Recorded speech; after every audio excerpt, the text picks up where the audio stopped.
Corsicana, Texas. What's going on? We are back in the house. Welcome back to the Burning Coals podcast, Houston, Texas, Dallas, Texas. What's up, everybody? We are back with another impromptu video of the Burning Coals podcast. This is where we say exactly what needs to be said, and we don't hold back no punches whatsoever. So, welcome back to Impromptu Thursday. We have a hot topic, trending topic that we're going to be talking about and discussing tonight. But nevertheless, we got to introduce ourselves. I am the point guard of the show. I go by the name of Mr. Know-It-All. And we have the power forward of the show, the first queen of the Burning Coals podcast. Put a round of applause together for Educated Queen.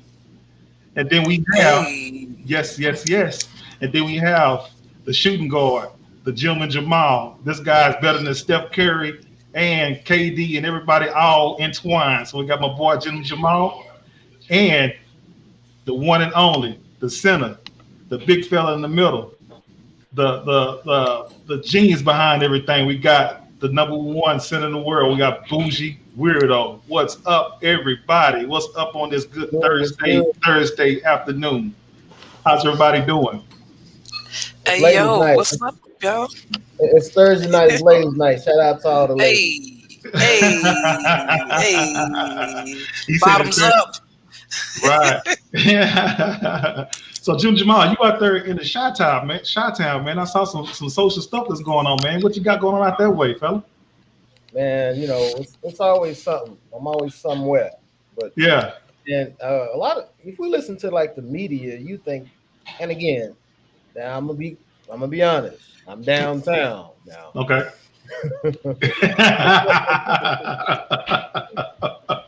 Downtown. Yeah.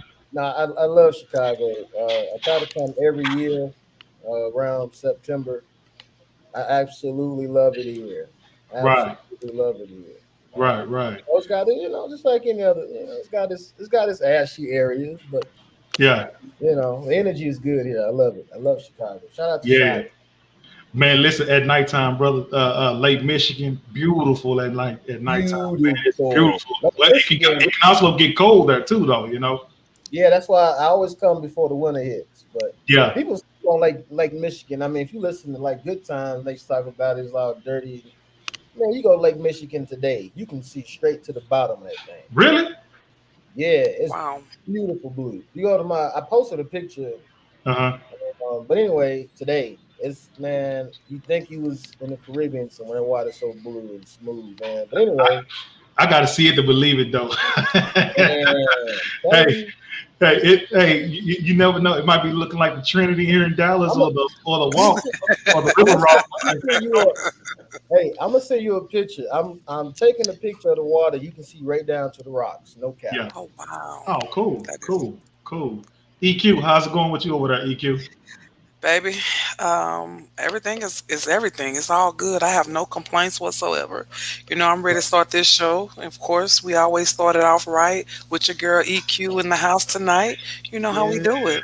Yeah. Hey. Gentleman Jamal. So I've stayed in downtown Chicago myself. And Chicago is, I was just there, about a year ago. And it's nothing like people have depicted. I even took a trip over to the south side and ate real good and met some real nice people over there. Good food. Do you hear me? So I even rode the train downtown. I was downtown, went out in the suburbs. So I like Chicago too, and I want to go back. Yeah. Love right. Be good. What's going on over there in Houston, brother? Oh man, just living life, trying to stay cool in this heat, man. Yeah. It's crazy out here right now. Well, you know what? Here in the DFW area, man, everything was, it kind of cooled off a little bit because we got a little rain that hit last night. So I mean, it was we definitely needed that. So I'm definitely grateful for that, man, because these hot Texas days with these triple digits, man, it's been rough this year, But the sad part about it is, like, when the wintertime come around, we'll be complaining about winter. I know I do. I'll be like, man, I'm sick and tired of this cold, man. Let's just let the summer weather come through.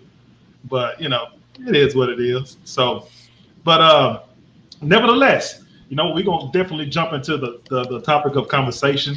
This has been a trending topic that we definitely need to discuss. But before we do that, viewers, listeners, make sure you go and subscribe to the Burning Coals podcast. We are on all social media platforms. We on Twitter, Twitch. We on YouTube, Facebook, Instagram. So you guys make sure you go and definitely do that, so that way we can get much support from you guys as possible for the show. And that is the way we can definitely build this show up with the subscription. So it's free 99. It ain't gonna cost you not one dime to go and do it. So we advise you, please definitely go and do that. So moving forward with the show, you see the screen topic here. It says PeeWEE football tragic shooting, and we definitely gonna have to dig into this because this incident happened in Lancaster, Texas, at a PeeWEE football game. Coached by the name of Mike Hickmon, if I didn't misspell his name, but he was a little league football coach that tragically lost his life at the football game. And the two gentlemen that were responsible for it, but was the Akeem Talib brother. What's his name? Yaqub Talib was responsible for allegedly taking this head coach football's life. Allegedly, correct. He was allegedly responsible for taking this Little League's football coach's life. But he is the brother of Talib Khalid, former NFL player, very, very talented brother. He played for the Tampa Bay Buccaneers. He also played for the Broncos, and I believe, if I'm not mistaken, he played for the LA Rams as well. Don't quote me on that, but I believe that was his last team that he played for was LA Rams.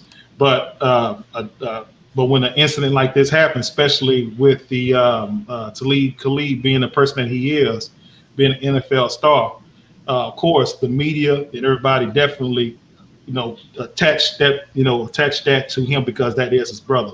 So we're gonna talk about everything that transpired, and we're gonna try to unravel this thing and break it down into and give you guys our opinions about and discuss everything that transpired with this incident. So let me ask you guys this, okay?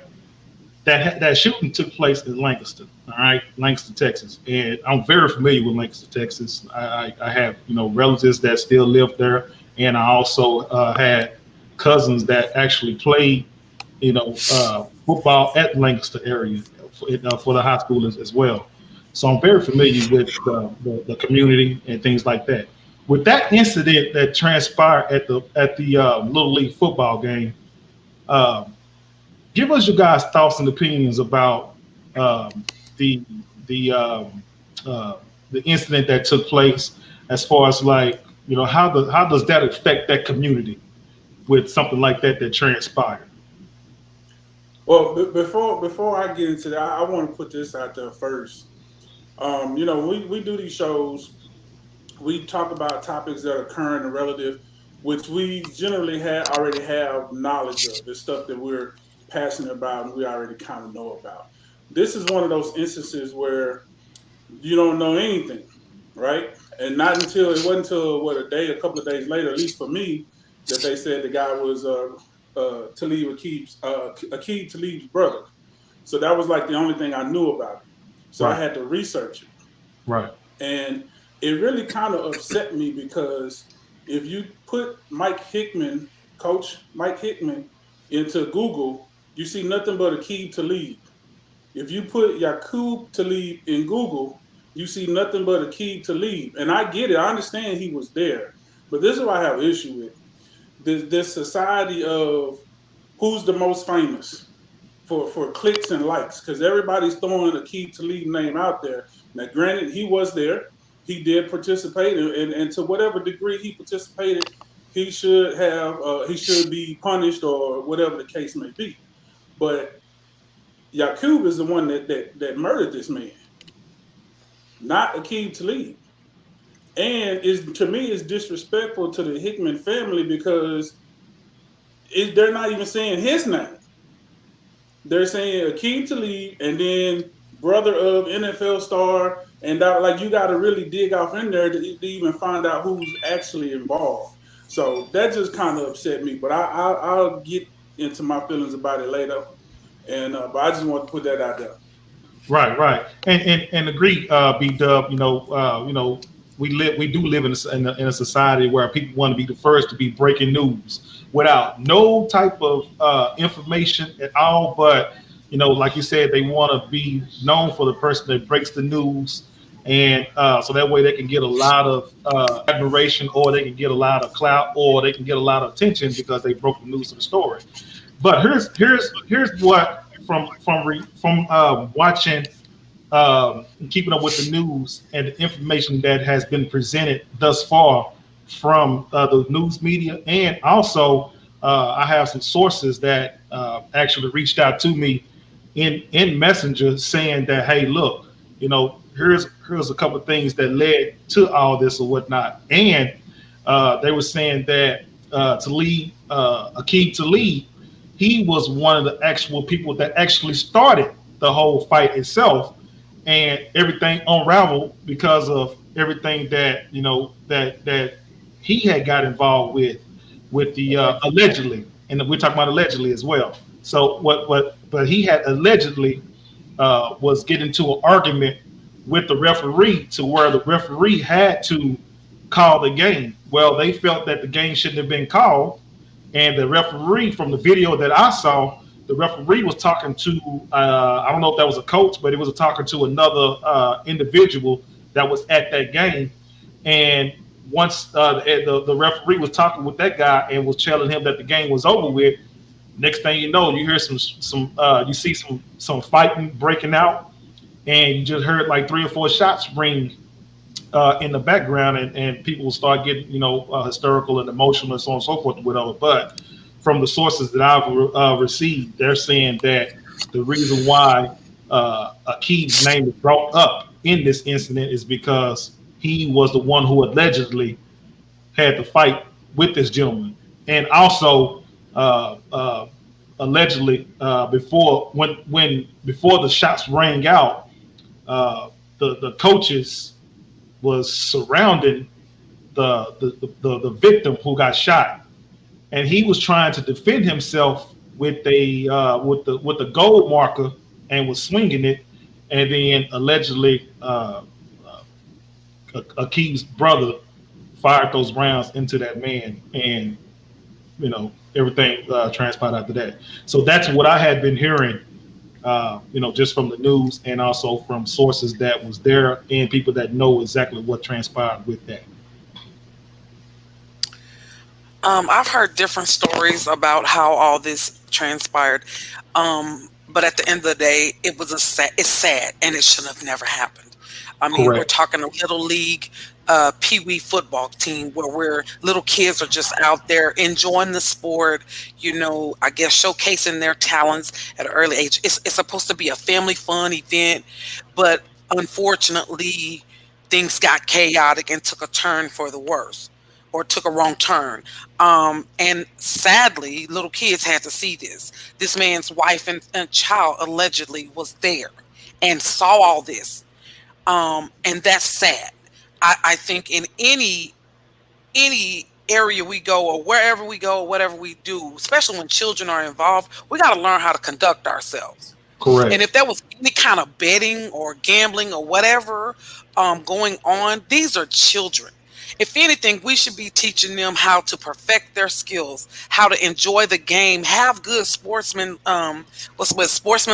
conduct, or whatever you call it. These are children. Right. You got adults fighting. I'm not talking about kids who are on their way, not even in high school or middle school, little babies. Right. Who are just out here trying to, do the best they can and have fun. It was supposed to be a fun time. It wasn't supposed to be a moment for adults to showcase their ignorance and stupidity. And subsequently, somebody lost their life. Right. Over probably something that wasn't even worth it. And from what I was reading from all these different articles and reports, he was a upstanding guy who didn't deserve this. And anybody has the right to defend themselves, especially you know, if 3, 4, 5 people trying to jump you or surround you and you feel threatened, yeah, you got every right to come out, swinging. I mean, and like I said, I wasn't there. I don't know all the details, all the facts, what all led up to it. I don't know if there was a prior incident before this particular game, but it's sad. There's been so many tragedies and so many bad things happening in Lancaster. They need, you know, a peace of mind. They need to know it's okay for our children to go to the rec center or go to the parks to play, to enjoy the sport of whatever, even at high school games, without it turning into brawls and shooting and all that kind of stuff. Right. Well, and here's the thing, though. And from get more information about the Khalid brothers. Well, Talib, but for some reason it's hard to say their name. Talib, Okay. Ali, whatever. I couldn't even pronounce it. I was like, correct. But here's the thing, though. Mojo and KC. No, I'm just playing. Right. But here's the thing, though. Because a lot of things has been since this incident that transpired. A lot of information about the brothers themselves has been coming out as well, because they're saying that not only this issue with the referees, with them being with the Talib of the brothers, allegedly, this has been an ongoing issue in the past, as far as like them having issues with the referees, and they had to cancel games and things like that or whatnot, because you mentioned something earlier, EQ, that's a possibility there was gambling and stuff like that was involved as well, and trying to just connecting the dots. Maybe that's a contributor factor in the reason why everything transpired the way that it did or whatnot. And we're just trying to connect the dots here, whatever. But I had also been told that as well. So, but they're saying that the brothers, especially Talib, they're saying that, hey, look, this guy, he is very hot-headed. He's a hot-headed individual, and also, he had some type of sense of arrogance because, he played for the NFL, and sometimes he'll want to use that card and think that somebody's supposed to favor him because of his involvement with the fraternity of the NFL. That's what was being said and put out there. General Jamal, you got anything, my friend? We just came off the show Tuesday about education and how important. Weeks before that, we talked about black male in the household, and we talked about how coaches a lot of times feel that void, and here we are losing a well-respected, pillar of the community, right? This man, from all accounts, kind of filled that role that is so desperately needed in our community over nothing. So whether, I don't even want to mention the names, I don't know all the details, and I don't want to butcher their names, but regardless how it happened, the net of it is we lost a much needed resource in the community. And anybody from Texas know football is king here. It is. And PeeWEE football is where it begins. And to lose someone so well respected, someone needed, and like you said, his son was definitely there. I don't know if his wife was there or not, but his son plays. And it's tragic, obviously, for everyone who saw it. It was children there, women, men, whoever, the other children there, and his own son is there. What is, the effects, the trauma? We talk about mental health, all the stuff we covered prior to this show. You seeing it played out here. We lose our best and our brightest for nothing. Right. And unfortunately, it seems like our community are the only ones who seem to do this. You think about our best and our brightest, we somehow lose them for nothing. And it'd be us doing it to us, right? Right.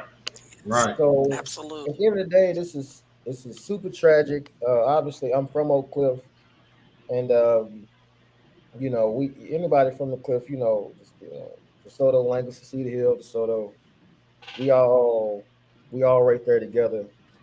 Um, and this is a loss for the Metroplex. And we'll see how it plays out. But at the end of the day, it's a tragedy, super tragedy, and it's a ripple effect. You throw a pebble in the pond.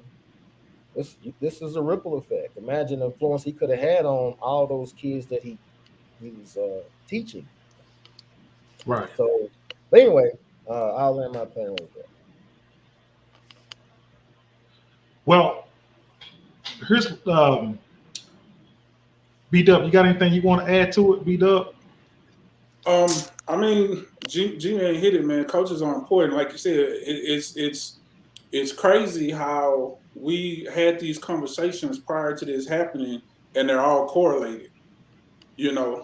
Like you said, the male not being in the house, having male role models, education, it all plays a part. Then you have, pettiness and jealousy and things like that, because also we know Texas football is highly competitive, even at the PeeWEE level. People don't understand. And just hearing about this, it just made me think about my Little League coach and like, man, I don't know what I would have did if I lost my coach like that when I was a kid. Like it's crazy, but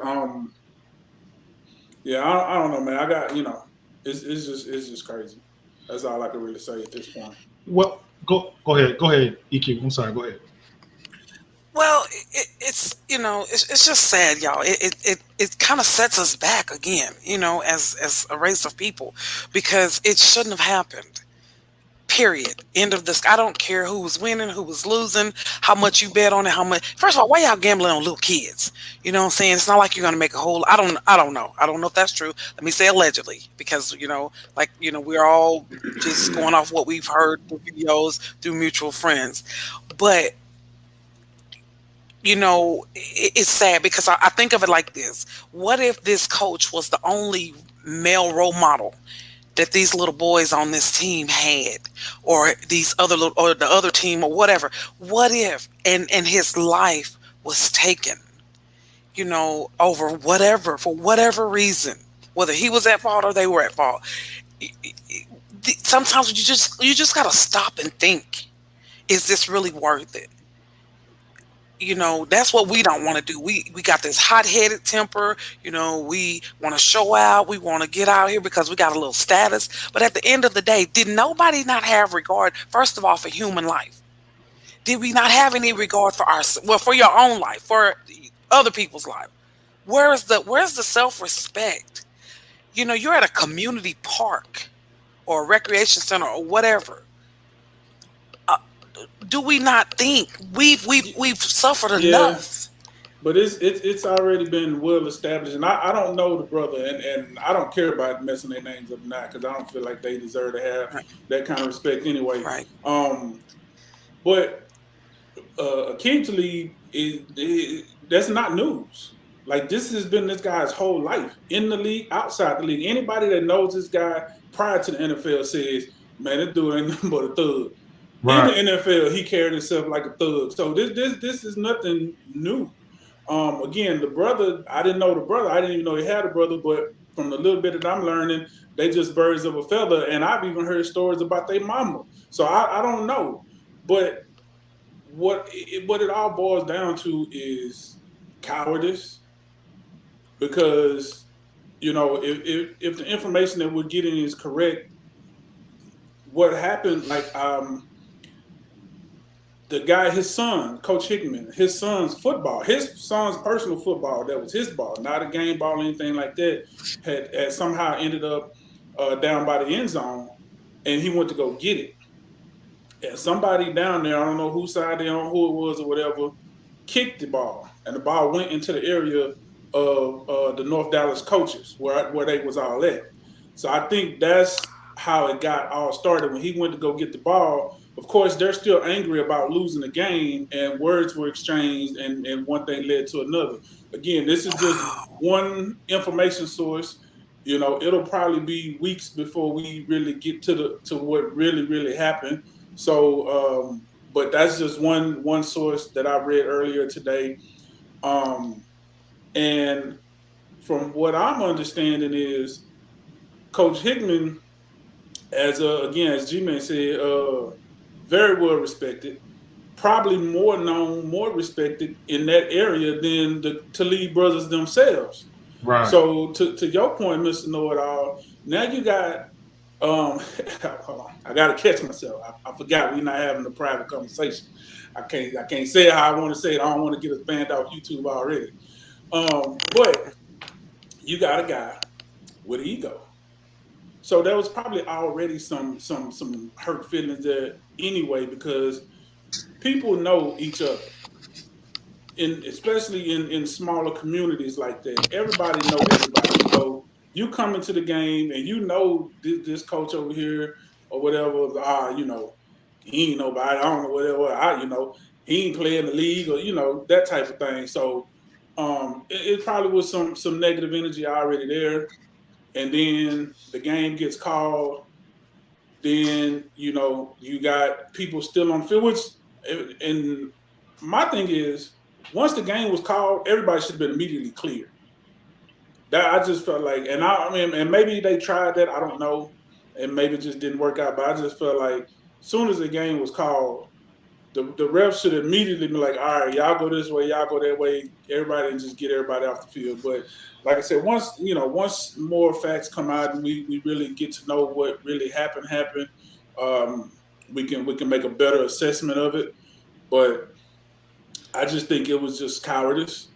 Yeah, but that's all, and pettiness. Right. I agree with you, B-Dub, on that. But we're talking about a PeeWEE football game. Why do adults get themselves so upset, angry, emotional, to the point to where the referee has to say, you know what, we got to call this game off? Because have you ever tried?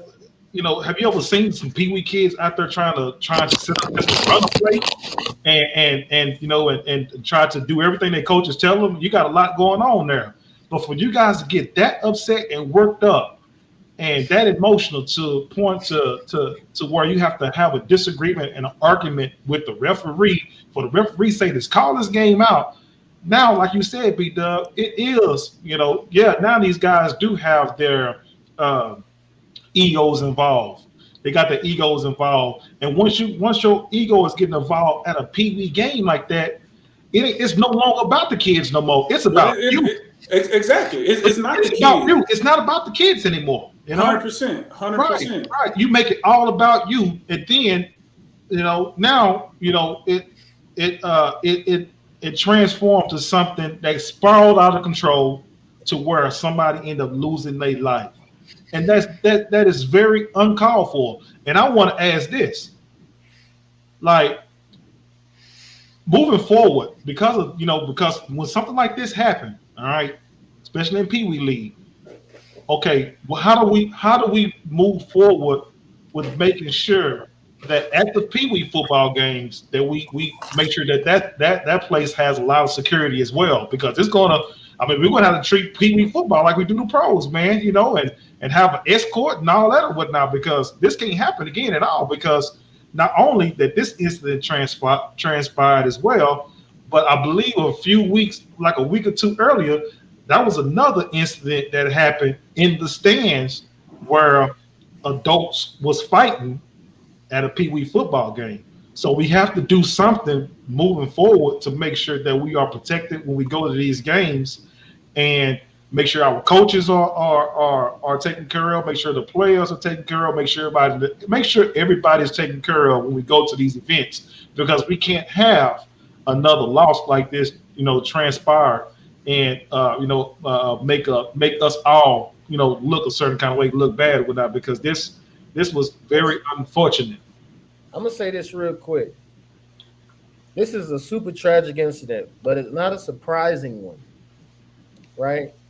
We've seen people killed for less, way less, right? Stepped on my shoes. Was it last week, 2 weeks ago? The dude was killed But his mom got served cold French fries and called us son. Yeah. Cold French fries gets you killed. Stepping on your shoes gets you killed. This and that, everything gets you, anything gets you killed. There's a systemic and ingrained problem that we have with the loss of life, and like B-Dub said, versus your own ego and pride and silliness that don't mean nothing to the greater good. And like I've always said, when we start playing team ball and realize that's a lose-lose, because regardless of what they were, it was PeeWEE football, which is whether you agree with it or not, is an integral part of our culture with our children. Is PeeWEE sports. Yep. We can argue the point we should be focusing on other stuff, but it's there and it's been there. And okay, this takes a hit. We take a hit to to that in itself. We take a hit with the loss of a prominent, well-respected brother who had to, and you think about the kids that saw that, and et cetera, et cetera. Like I said, it's going to be a ripple effect.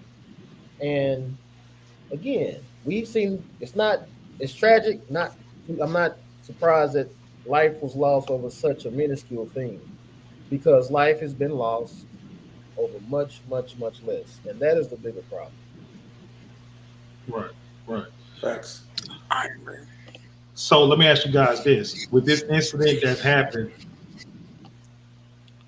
with the loss of Coach Hickmon, does that change? Do you guys think that changed the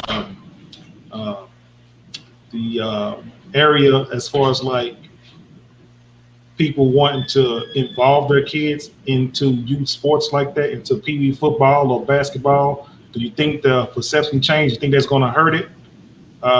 With this incident that transpired, you guys think that?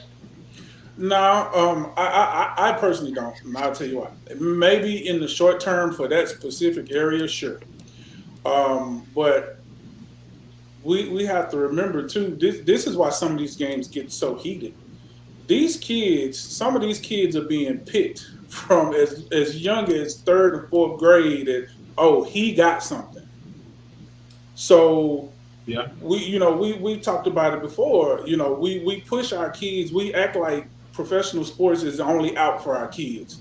Right. So when you see one that's a little bit exceptional, or if you think your child is a little bit exceptional, I got my lottery ticket. We're gonna get you in this basketball, this AAU, football, whatever, and we push them that way. So no, I don't think it's gonna have an effect, especially being in Texas. Like we said, Texas is one of those football holy grail states where football reigns supreme. No matter what level, no matter what age, football is the top sport.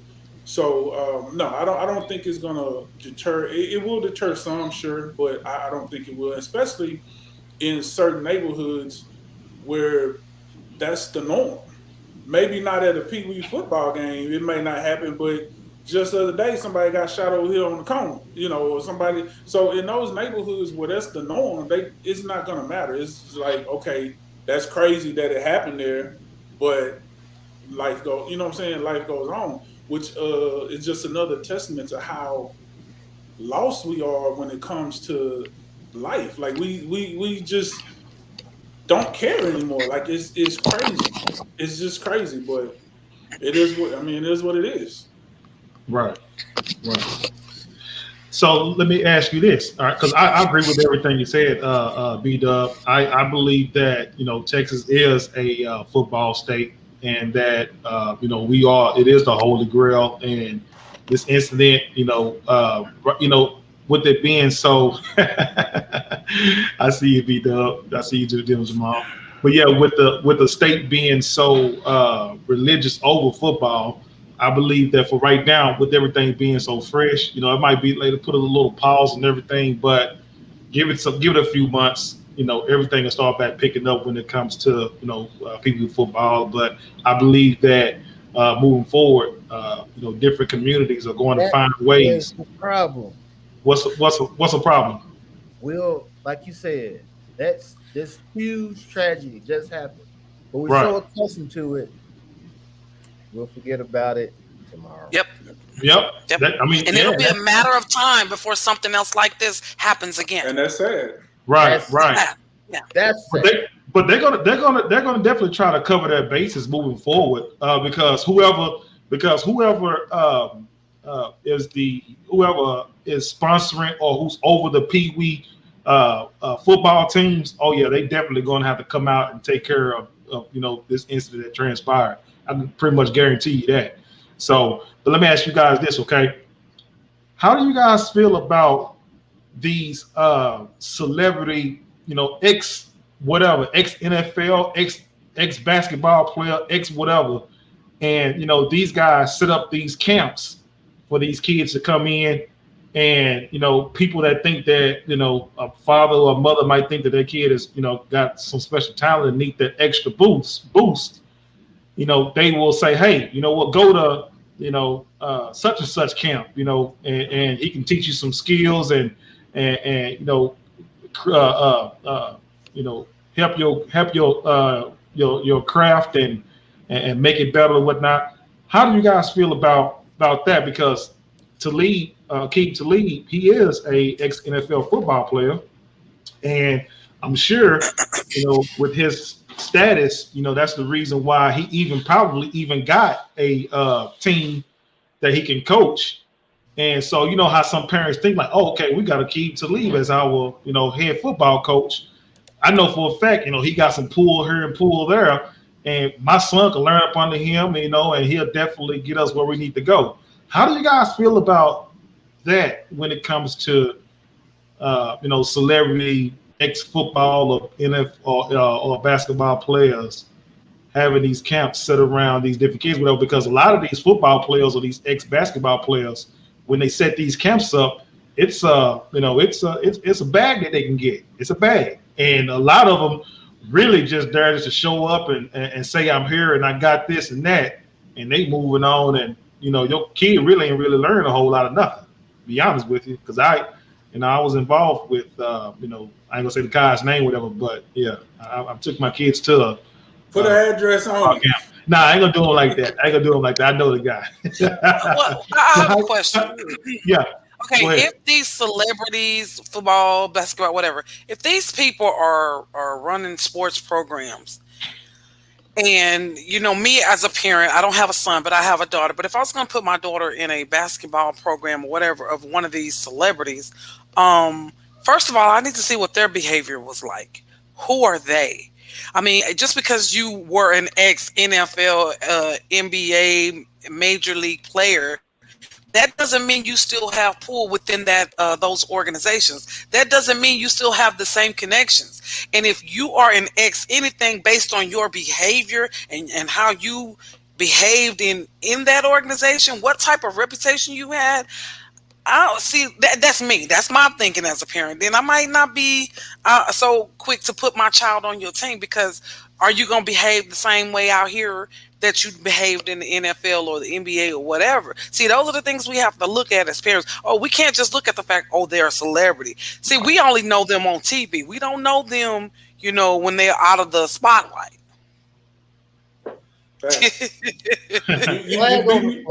You beat me to it, You beat me to it. That's exactly what I was gonna say. Yeah, we gotta stop. And then we gotta stop being so. Oh, go ahead. And we gotta stop thinking, oh, well, just because they, we think dollar sign. And I go back to what the B-Dub said earlier. We want to push our kids sports, but you gotta push the whole package. Push the brains behind the talent. You see what I'm saying? Because sometimes what happens when that talent runs out, or if that child or that player is injured or hurt, what's the backup plan? What's plan B? Right. So, but that's just my 2 cents, I'm gonna dust that a little bit. I'm gonna put a little seasoning on that. Here you go. All right. I'm gonna tell you how important celebrity status is in our community, and how it will make a otherwise logical, you would assume, person go against common sense. Aura Kelly had already been known to allegedly have these interactions with underage women, girls, 100 years ago. Several families still served their offspring up to this man. So you talk about prior conduct, that means nothing in a lot of cases, not all. There's no way in the heck. But I'm just saying, as we've seen time and time again, this is R. Kelly. I know what he was accused of doing with the late great Aaliyah, whatever. We can go down, whatever. Even after all of that, we had grown men and women, husband and wives, taking their underage daughters. Even if you look at the documentary, yeah, we took our young daughter to his concert and allowed them to stay with him. Right? Because of what? His celebrity status, what they felt like he could possibly do. So it does not shock me. It don't matter what he would have, whatever. Oh, he was actually in the NFL. That's where I want my son to be. Right. Now he could probably get it. He has a better chance of getting there than Gus, the bus driver who's coaching. Right? So yeah, they're gonna let him go. This is whatever his name. Like I said, I don't even mention his name. But yeah, I'm gonna let him play for his team because he's actually there. I think he played for the Patriots or something. He may have a ring or two. I don't remember. Mm-hmm. But he's a Super Bowl, All-Pro, whatever. He's coaching a team, and I got between him and Janitor Bob or the bus driver or the math teacher. You know, most of them, I ain't gonna get too far into it, but not only can I get my son in there, but maybe I can get next to him as mama. We know how to, man, don't get me started on the coaches and the moms of these kids. Y'all gonna make me go off. Yeah, I ain't gonna even say no more. Y'all know what it is. Name on it. Right. So let me sum it all up because EQ, I was gonna say exactly that. You said what should we do? That's exactly what we should do. We should be evaluating just because they were a professional. Well, who are you as a person? Because if what'd you say, Gus the bus driver? If Gus the bus driver walk up to your door and say, "Hey, I want to teach your son how to play football," you're gonna be like, "Well, where'd you come from? You gonna get this man a 10th degree?" Yep. And that's what you should do with anybody that's trying to take up space around your child.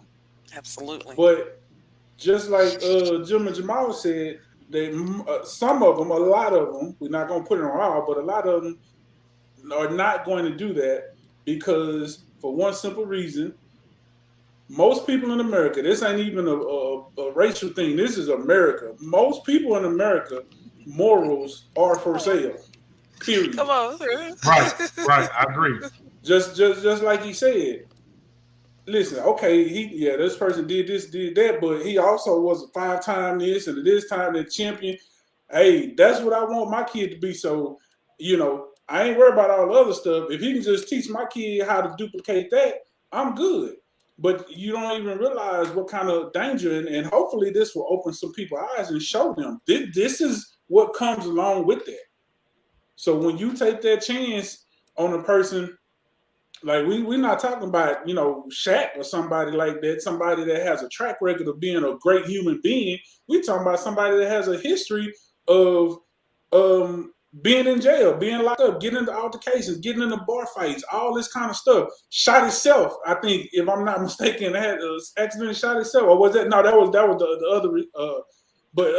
But still, my point is that was Plexico. That's Plexico. Plexico, yeah. But still, my point is he done enough in life outside of football that it should draw some red flags for some people. Now, if he want to start a team and let somebody else manage it, some people that's qualified or whatever, that's one thing. But for him personally being involved, ain't no way I would let my child be anywhere near that. Right. But, and for like the record, I said, people's morals are for sale in America. And for clarity, I'm not comparing him to Kelly for sure. I'm not saying that I'm not equating them. I'm just pointing out the fact that how we will turn our blind eye to celebrity status we allow that to cloud our better judgment. So I just want to put that out there. We got some comments, Mr. Know-it-all. What we got? Yep, we got some comments. Monique Smith says, hey, hello, y'all. Barbara Sims says, hello, everyone. She says, such a tragedy, Barbara Sims. Carl Stewart says, right.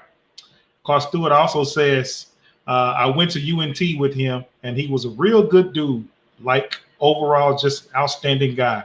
I can't even see why someone would harm him. That's what everybody's saying. Yep. And then Barbara Sims says, be thankful none of the kids got hurt. And we definitely agree with that no kids got injured in the middle of this.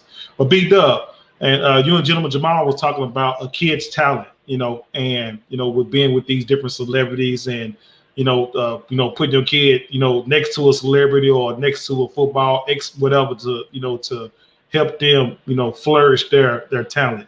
I agree with that. But what I have a problem with, we're talking about PeeWEE football, though. We're not talking about like middle school. Right, I understand that. But at the PeeWEE level, it's hard enough to get these kids to line up and snap the ball to them and all that. Whatever. Only thing you want to do is get that ball to your fastest player on the football field and just say run. You know what I mean? So there's no certified skill in that. But we're talking about the level of middle school or high school. Okay, now I see if you want to be able to get your kid inside of a celebrity ex-football player, whatever, work on your skills and tactics. They started PeeWEE. These guys they keep them together from PeeWEE all the way through high school. You look at them guys, they've been playing together since PeeWEE. So I know you saying it's just PeeWEE. No, they start them here. Like B-Dub said, they start looking at them at PeeWEE. They grooming them. So by the time they already know about junior high school, before they get to freshman year high school, they already getting college. That's scouters. They already been scouted. Right. Especially if you have a tree, you got an incubator already started. They trying to start incubators, especially in Texas. Right? Texas is football. Right. They started at PeeWEE. So it starts there. They grooming them from PeeWEE. Right. That's even how high school football teams get built. Yeah, they keep them together. Them same players that you play in these 6As, look how long they've been playing together. They've been playing together since PeeWEE. Mm-hmm. Yeah. Mr. Know-it-all, you got to understand, there are little league teams out there that have sponsorships already. And I'm not talking about like when I played little league football, we had to go to the mom and pop store and go around the neighborhood. You see them sitting out with their helmets trying to collect money. I'm talking about corporations sponsoring little league teams. That's how serious it is. Like it go deep. Right. But from also with the PeeWEE football league, is that the reason why you guys feel that that it is there allegedly there's gambling and everything like that, because of all the the money that is made inside the PeeWEE football league because of the sponsors that they're getting? They probably got boosters, and cause I've seen them even they even take donations and a bunch of stuff that goes on with the PeeWEE football league. So do you guys believe that that's the reason why the gambling is attached to that, because of all the income and all the profit that football league is actually making? I think gamblers just gamble. It don't matter what the medium is. Like I literally seen a guy bet $1,500 that he could outrun another guy. Like but with football being a competitive sport, it's definitely more attractive for people to gamble because it's football. Right. Football is football, man. I don't care what you say, and it's a highly competitive sport, even at the PeeWEE level. So, but I mean, people gamble on anything, so they definitely will gamble on Little League football. Why not? Right. Absolutely. So we got a comment here. Dope and Gifted said, "I'm so old, laugh out loud, but 227 had an episode when Sandra dates a basketball player whose style proves to be a bad influence on Calvin." Man. And she also says, when kids or parents turn their love for the sport into cash cow, they end up selling more than they think. Oh yeah, that's a real good comment as well, because you know, a lot of our parents do sell their kids into cash cows, and just like EQ said not too long ago, you know, you know, we don't do no, we don't vet the person that we're going. We just go by off of reputation and his status, and you know, once that happened, now, you know, we put all our trust into that particular person that we invest in or whatever. So yeah, it's definitely an issue in our community as well. So let me ask you guys this: why do you guys feel that these brothers or anybody that's on that sideline as a football coach, what makes you feel like why would you have a weapon why would you even carry a weapon on a field like that? You know, like because a lot of this it just don't. We're trying to make sense out of all this. Because Howard. Plain and simple. This is Texas. Everybody has a gun in Texas. At a kids' football game, Jim Jamal. This is Texas. Shotguns in the window, in the rack in the window. This is Texas. But it was like, whether, you know, I know, yeah, you're making a joke of it as this being Texas, but I can't think. Yes, you are. Well, yeah, you're right. This is Texas, and everybody does carry. Yeah, I mean, we have a right to carry. You don't have to have a license. But I'm like you. Why at a little league football game? Why? You know why? Unless you went there with the intent to hurt or kill someone. No. Yeah. What you have? Every like we okay. At least where I'm, Oak Cliff, we all know people that fights go on at games, shootings go on at high school games, junior high. That happens at the field house. That at some point has happened.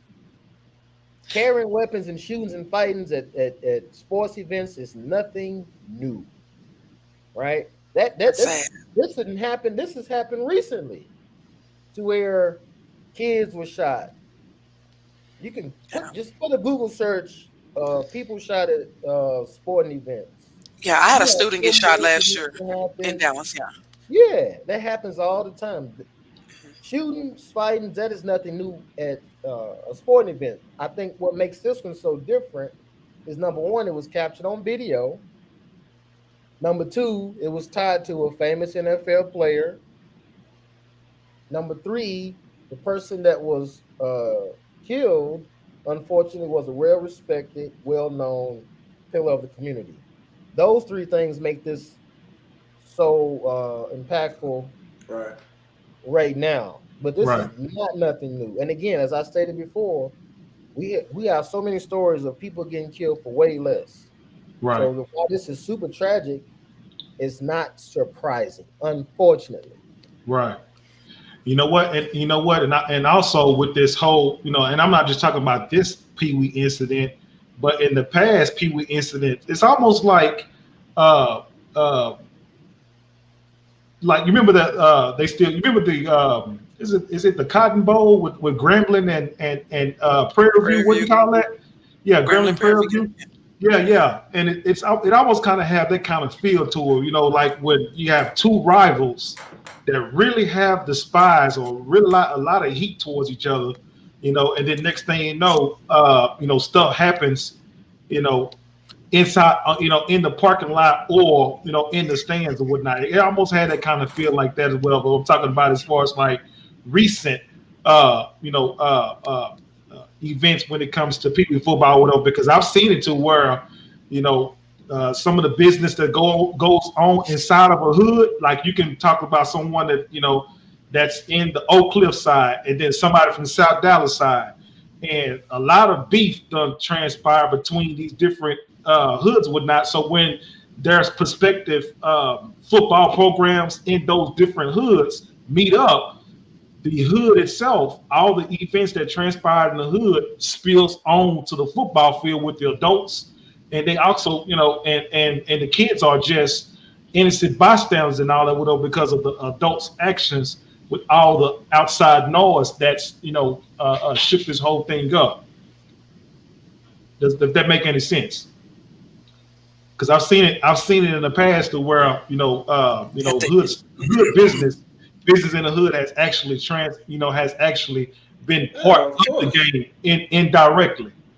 Listen, when you have a certain type of mentality, that's just like so I know a guy. Well, actually, I don't know him, but he's from the hood. He was well known in my hood. He was one of the top street guys. Got into it with somebody. He shot this guy. But that animosity was so deep and so bad, dude went to the hospital and tried to finish the job in the hospital with no regard to who was there or what's going on. Like, when you have a certain type of mentality, it just don't matter. And then especially when ego and bravado get into it, and a lot of these dudes, most of really, if we're being honest about them, a lot of them probably scared anyway. That's why they talk that tough talk. That's why they carry their gun and it's have that type of mentality because. And judging by the video again, we don't know all the facts and stuff will keep coming out. But just looking at the video, this is one man fighting a whole group of people. So you can miss me with that self-defense stuff. Right. This is one person defending himself against you and at least 6 or 7 other people. So what are you pulling out a gun for? What are you defending? Check the comments. You know what I'm saying? Got some discussions going on. Let's talk about it. Let's talk about it. So here's what Dope and Gifted said. Well, we break that what she said when kids or parents turn their love for the sport into a cash cow, they end up selling more than they think. We agree with that. Jonte Manning, what's going on, Kinfolk? He said, what's going on, people just tapping in. We appreciate you for joining the show. We thank you for viewing the show as well, Jonte. Dope and Gifted, we appreciate you for joining the show, and we also appreciate you for coming in as well. We thank you for that. Subscribe. Make sure you guys hit that subscription button so you can get us out there. And also, you see it at the top, hit the subscription button. And also, if you want to definitely call in, you can definitely call into the show as well. The link is up in the comment section. We have a Facebook link, and we also have a YouTube link as well. So if you want to call into the show, definitely feel free to call into the show. Jonte Manning also said it was a parking lot, and he said they were both ego tripping. And Jonte Manning said it's all love. Yes, indeed. So again, if you guys definitely want to call in, make sure you call in to the show. We'll definitely accept the phone call. We'll also make sure you subscribe, hit the like button, share the content as well, because like I said, that is what definitely get us out there and we can actually grow this thing and whatnot. So with the and B-Dub, I agree with you what you said as far as like everything you just said not too long ago. And I agree that this whole incident with the coach trying to fight these guys off because they surrounded this guy like a pack of wolves, man. But my thing is this: like, no one that was there, especially on the coaches that was surrounding this guy, no one kept a cool head and say, hey, somebody to pull these guys back and say, look, let's we don't need to go that route. We don't need to have. Say it again. They tried. But if you look at the video, it was I think it was a ref. He was telling me, y'all just let it go. It was, it was somebody there trying to like squash it, like trying to get everybody out of there. But it's one thing, and this is a Boondock reference.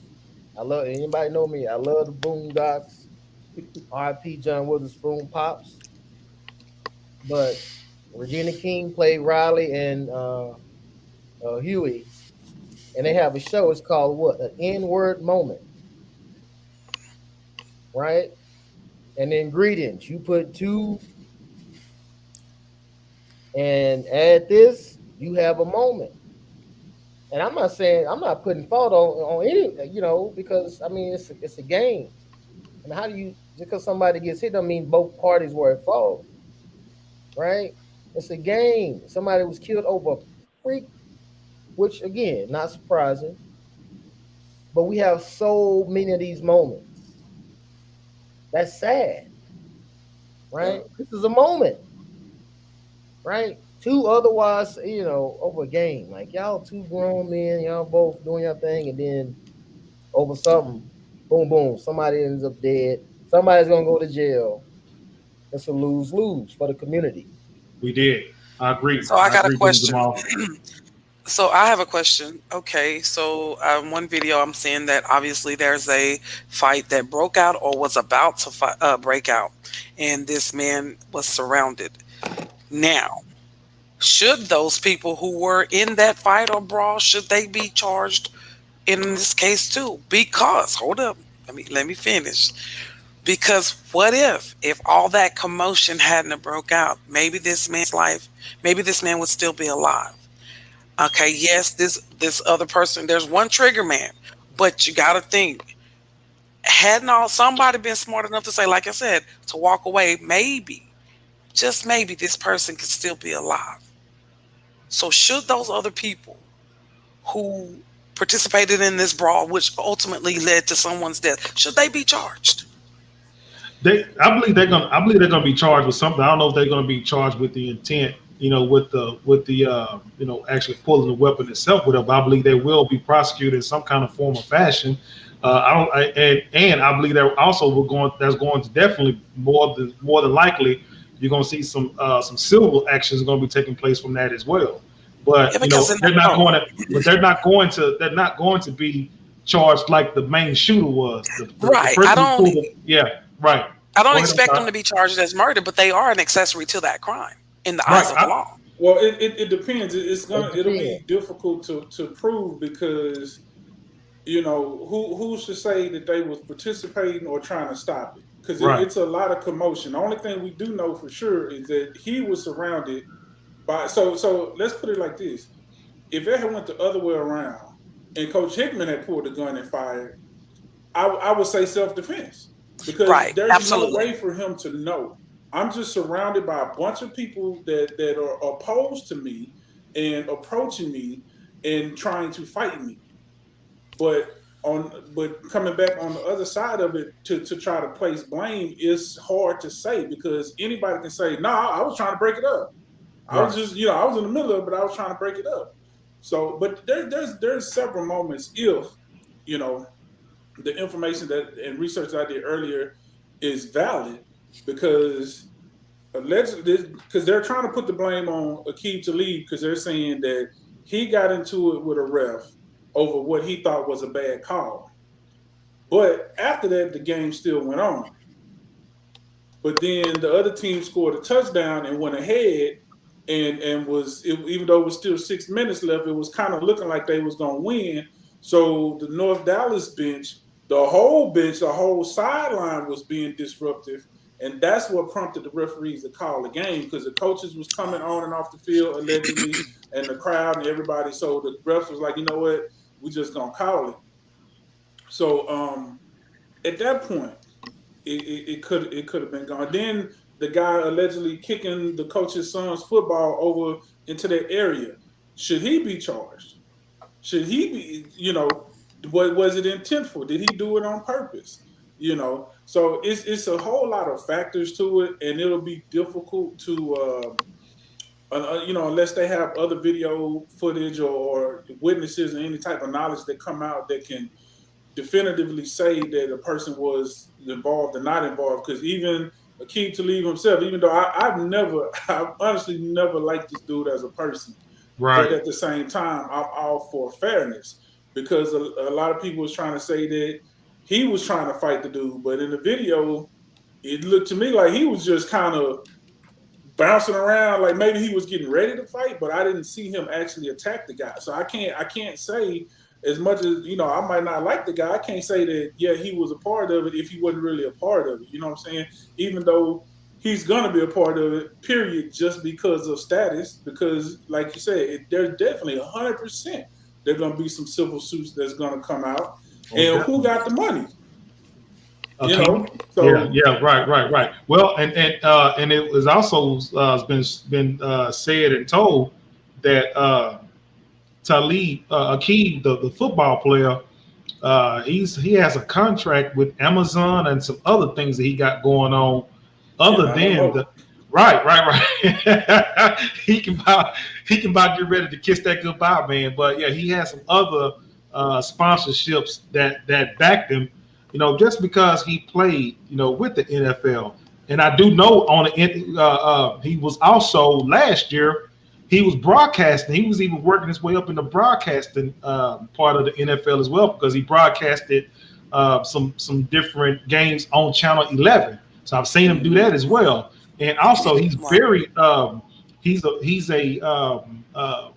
figure, and his celebrity status is right here in the Richardson area because he went to Berkeley High School. That's where he went at. He went to school there. So he is a familiar face, and he's very well. His career has been very well documented, and he has a lot of things going on with him. But again, his background, his story that follows him, is that the guy is a hot-tempered individual. Allegedly, he is a hot-tempered individual, and he is very arrogant. And the fact that if anybody tries to talk with this guy, talk sense with him, or just trying to even address him, he ain't trying to hear that, And I believe that, with him being the type of person that he is, he has that status and whatnot, sometimes, that can definitely create a monster, And I believe that, with everything that's going on with him, when I believe that was, that led to all this. And it's very unfortunate that happened. Dope and Gifted says, were there any league rules that indicate whether weapons were even allowed at the event? We are not for sure if there was any type of, league rules saying if there was some weapons. Well, that was at the Lancaster. Oh, I'm sorry. Go ahead. Go ahead, EQ. It was at the Lancaster Rec Center, from what I understand, and I think guns are prohibited because the high school, the college, all of those are in close proximity. But I believe so that guns or weapons are prohibited there.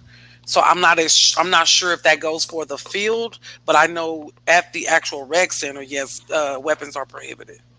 Right, and usually, with football programs in Texas, I thought that they would at least have police security that was going to be there at the fields just in case something like this was to transpire. Yeah, and the police station is close by, so it should have been. Right. Is that how it go at Houston? B-Dub? It depends, because we're talking about independent leagues. So these are not school leagues. So some people do have.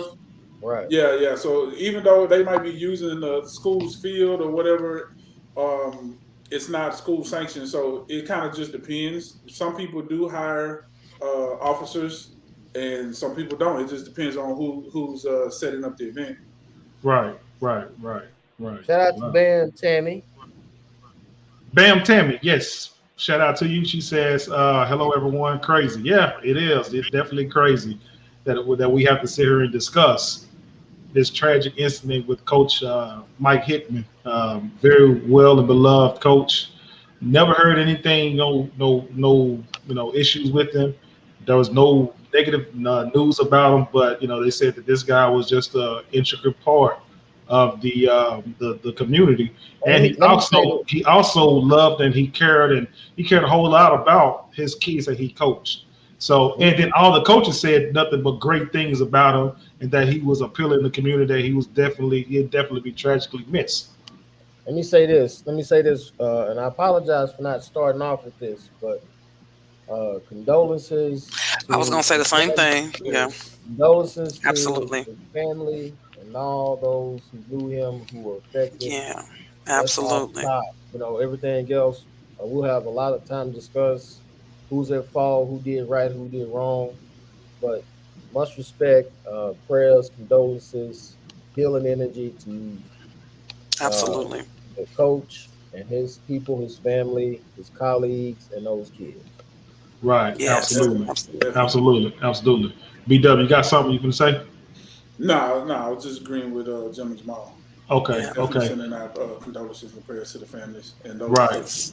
Right. I say the same thing as well, Jim and Jamal, and that was a good point. Yep. Absolutely. We definitely should have led with that, but we definitely saying it now. We definitely our condolences with the family, with the friends and loved one, because we do we have some people that viewers that watch the show that actually know, the family as well. So we definitely want to say, like, we definitely appreciate you watching, but we also have condolences for your family as well, your family, your friend, your loved ones. So we definitely want to send that out to you. So we're gonna ask this last question here, okay? All right, and then we're gonna go ahead and close it. Moving forward, moving forward, um, what do we do to make sure that our this incident like this don't happen in our communities? Because this incident has definitely woken a lot of eyes. I mean, we're talking about worldwide as far as like a loss of life or using weapons at these, games, at the football, basketball games, especially in the PeeWEE league and all the other independent leagues that's moving forward. How do we make sure that this doesn't happen again, to make sure that we protect not only the players and the coaches on the field, but also the people, the parents that's in the stands? Because without those people's in the stands, those supporting to the stands and whatnot, you know, uh, those leagues, it'll people don't show up and be interested in them, and those leagues can't survive at all. But how do we protect everybody there? The mandatory police, just like you have to pay the refs, whoever is having the event, and because these leagues, the money is there. That, like we talked Right. about earlier, the money is there. Make it a rule that police have to be there. Just like you got to hire the refs, you hire a police officer and somebody who can check and make sure. First of all, that people are not bringing weapons in and stuff like that. Right, right, But I mean, outside of that, people gonna do what they're gonna do. I mean, it's still gonna be fights and Yep. stuff like that. There's no way to stop that. But right, you can. That's one way we can try to make it a little bit safer. Is to have Yeah. police there. right. And you know what? And I agree with you on that, B Dub, because we living in a society right now. Anything can jump off and transpire. That right there can definitely be active shooters. Playground. Walk into a place like that. On a football game, PeeWEE football game, or whatever football or basketball game. If there's no security that's there, I mean, that can be a loss of life. Can be really really great. If you don't have any security there at all. But I'm going to add to that as well, B Dub, what you're saying with the security being there. I agree with that 1,000%. I believe that that we should have 2 to 3 different police officers that's there. Don't matter how much the cost is going to be, especially with these independent leagues. You make sure that stop thinking about how much it's going to cost, and if it's going to hurt your pockets, whatever, man. But you have to make sure that the coaches make sure that the teams are taken care of. Make sure that the place is heavily guarded, because I'm going to tell you, at the end of the day, if something was to happen like this incident here, you're going to spend more money out of your pocket anyway. So you might as well put that money into some security, and make sure that you get that squared away or whatever. So that way you won't have to worry about nothing like this transpire on your shift, or on your time while you running this different league or whatever. So spend the money. Spend the money. I don't care how much it's gonna cost for you to have 2 or 3 officers there. Spend the money, and that way you can make sure that you can go home, sleep, and you can sleep at night knowing for a fact that you did your due diligence. We got to find a way to keep those kids safe too. Those kids, adults should have never got that close to kids. Find a designated area for those kids to sit or stand or whatever they do. Parents need maybe have set up a barricade or whatever, um, to, hey, you keep the team separated, keep the fans separated. That's why you have a visitors and a home side. But create some barricades, some whatever you got to do to keep the crowd separate. Coaches shouldn't be all out on the field with the refs cussing, acting a fool. I mean, we just got to have these conversations again, like what we're doing, and then maybe like you said, these leagues got to come out of their pockets to enforce and hire security or police or whatever to make sure things go effectively. But at the end of the day, like B-Dub said, people gonna do what they do, and it's but at least we can start somewhere to try to prevent another tragedy like this from happening. Right. I will say this: stop making celebrities your gods. Absolutely. Because Absolutely. This is the thing. If I'm let's say put any celebrity now, I don't want to point at nobody. If I'm a celebrity athlete, who's really gonna check me personally?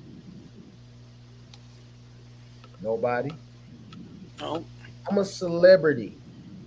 I'm gonna come in with an entourage, my own security. They're gonna be trying to take a picture with me, whatever. They're not gonna be like, let me pat you down, such and such, such and such. They not. Let's be honest. We gotta stop it. They not. You can get guns anywhere, right? We had guns in the U.S. Capitol. Wow. I can tell you who's gonna check them. Picked up in the U.S. Capitol building. Never thought you'd see that, did you? But we did. Nope. Listen, I know I'm a weirdo, but I'll answer your question. I would. And if you don't believe me, ask Flo Rida. Ask Flo Rida. Wait a minute. You versus the odds. Yeah. Right? You versus the odds. Most people are not going to search a celebrity. No, you're right. You're right. Let's be honest. We need more the rules. If we was doing just right, fair, everybody gets searched.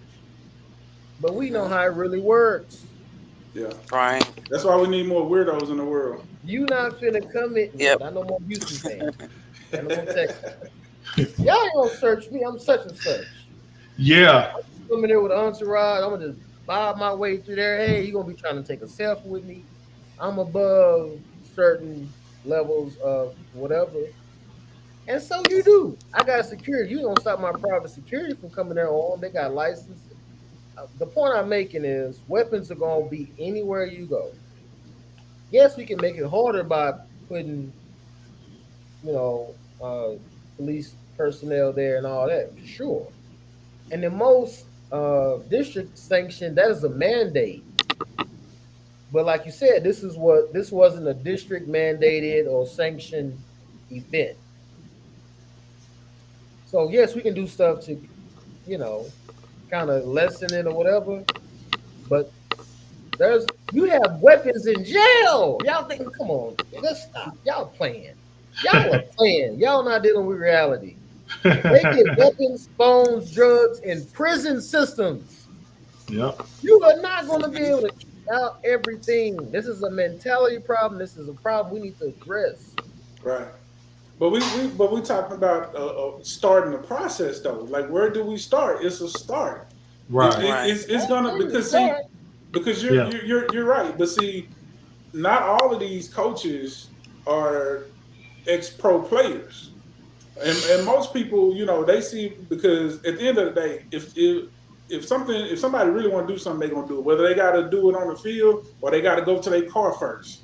But at least if they say, all right, I got some for y'all, and they go to their car, at least everybody got a chance to, hey, we got to get up out of here. Let's go, guys. Let's go. Everybody, let's go. Pack up, let's go. But they're going to get you in the parking lot. Just like if they don't get you in the school, they're going to get you on what? Bus 82. If I'm going to touch you, I'm going to touch you at some point. If I get you in the stadium, if I get you in the parking lot, if I'm going to get you in the school, on the playground, lunchroom, I'm going to get you on the bus stop. But here's the thing, though. But I'm not disagreeing. But okay, so if let's say we do nothing because that coach, got shot. Anybody could have got shot. Kids could have got hit. Other coaches, anybody could have got hit. So and I'm it's a tough thing to say, but if I got a beef with you, at least if something's prohibiting me from getting to you now, I gotta regroup and try again at another time. At least that makes everybody else safer in that moment. And that also allows me time or somebody time to calm me down and say, hey, bro, it ain't worth it. You tripping. You know what I'm saying? Like it just creates time that could potentially save lives. They knew they was off the wall when it happened. Everybody told absolutely. The time the confrontation happened to the time shots happened. Oh, that was the time period. They could have what? They when they on that BS, they on that BS. And as Chris Rock was saying, I'm gonna land with this. I'm gonna land with this, and I'm gonna cut my land. It's land. I love me some black people. Yep. Yes. Some.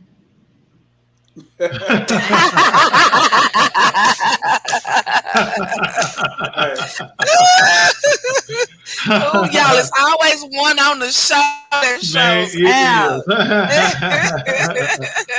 But listen, you know what? He's right. He's right. Yeah, I mean, there definitely there's some people just like the example I gave the guy from my old neighborhood that went into the hospital. Like those people are out there, and there's almost literally nothing you can do about it. Other than taking them out first. Like that's just it.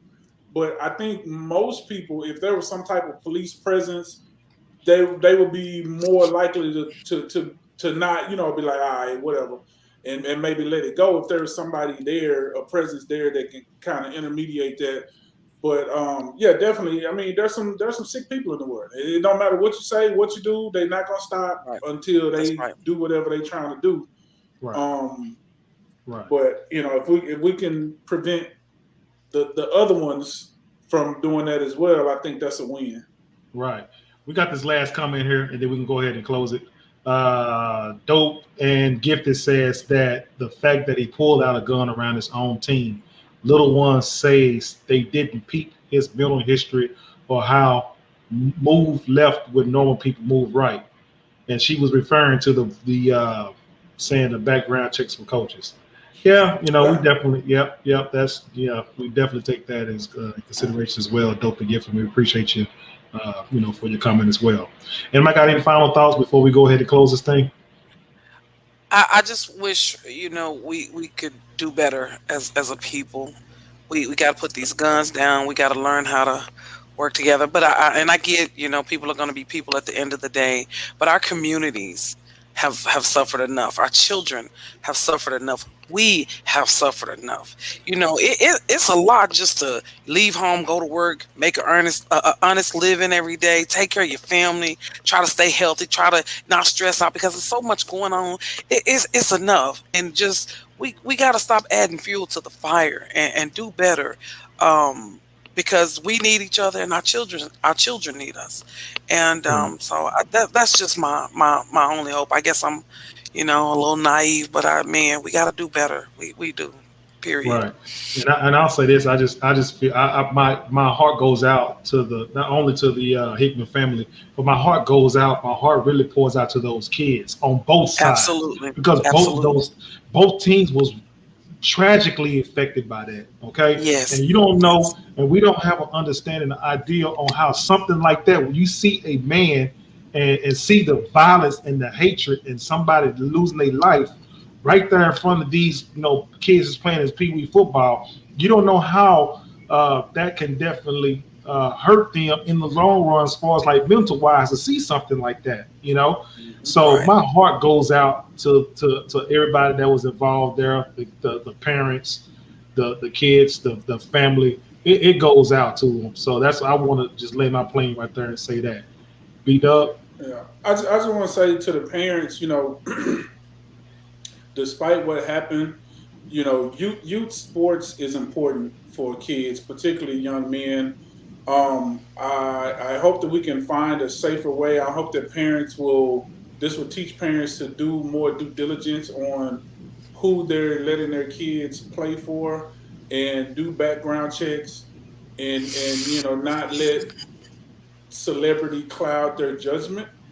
But organized team sports is definitely good for kids. It teaches them discipline. It teaches them camaraderie. It does a lot. So I just want parents to understand that. Just do your due diligence. Be cautious. Be thoughtful and attentive about who you're allowing your kids to be around, but don't punish them by not letting them do it, because it'll be good for them in the long run. And again, thoughts and prayers to all the families involved, all the families of all the kids, definitely to the Hickmon family. And it's tragic. Right. So the Brandon Cole's bag, giving you the bag moment. We're going to definitely say this, and we're going to let drop it. Put your guns down and pick up a conversation. That's what I would definitely say. Put the guns down and pick up a conversation. All right. So now that you got the Brandon Cole's bag at the moment, what you going to do with it?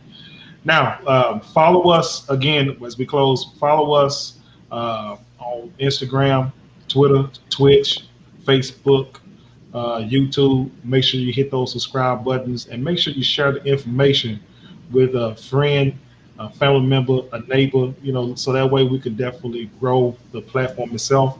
And we appreciate everyone for joining the live stream, and look for the next show topic we're doing Tuesday at 8 o'clock. You're not going to want to miss it. We're talking about the N word, the nigga conversation. So we're going to definitely talk about that. So be looking out for it next Tuesday at 8 o'clock. Also, you see at the bottom, it says email us, the Burning Coals Podcast at yahoo.com. You got any questions? If you want to send your emails there to comment and give us a grade on how we've done, we'll definitely love to read your information. We'll definitely love to be able to share it, and we accept criticism, positive feedback, anything. We will definitely accept it. And also, we're going to be able to set up interviews and things like that as well. So you can definitely reach us at the Brandon Coles Podcast at yahoo.com. So I am Mr. Know-It-All with B-Dub, Bougie Weirdo. We got the Educated Queen and Gentleman Jamal and Miss Queen when she gets back to the show. But we love you and we thank you and we say so long and good night.